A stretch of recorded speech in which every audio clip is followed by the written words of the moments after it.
Sino po dito magsasabi that prayer is powerful? Amen? But how can we say na powerful ang prayer? Kapag ba nasagot lang yung panalangin natin, paano kung hindi? Di hindi na powerful ang prayer natin. Ang kapangyarihan po ng prayer ay hindi lang masusukat sa mga bagay na nakukuha natin.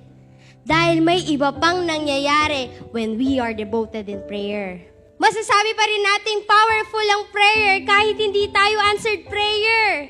Kasi bakit? May ginagawa si Lord. Mahalaga po na pag-usapan natin ito because this should be one of our lifestyle. Baka kasi mamaya, laman tayo ng church, pero patay na ang prayer life na meron tayo. Wala nang consistency. Hindi na devoted. Ang masakit pa, baka tuwing Sunday at prayer works na lang nananalangin. As a Christian, dapat yung prayer life natin, buhay.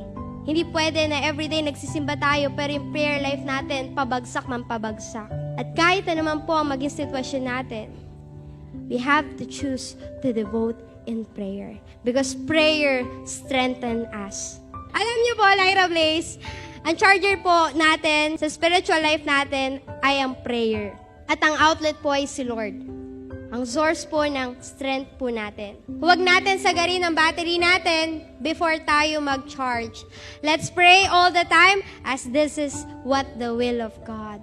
Mas lalo nagiging evident yung kapangyarihan ng Panginoon dahil nananalangin ka.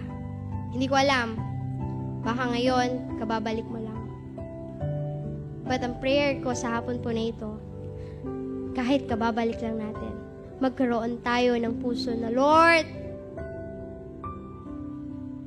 gusto ko, Panginoon, ibalik mo ako, i-restore mo ako, kung paano ako naging on fire, kung paano ako nag-desire na manalangin, kung paano ako nagkaroon ng puso na mag-pray kasi nakita ko kung paano ka kumilos. Lord, right now, ibalik mo ako sa kung paano kita unang na-encounter.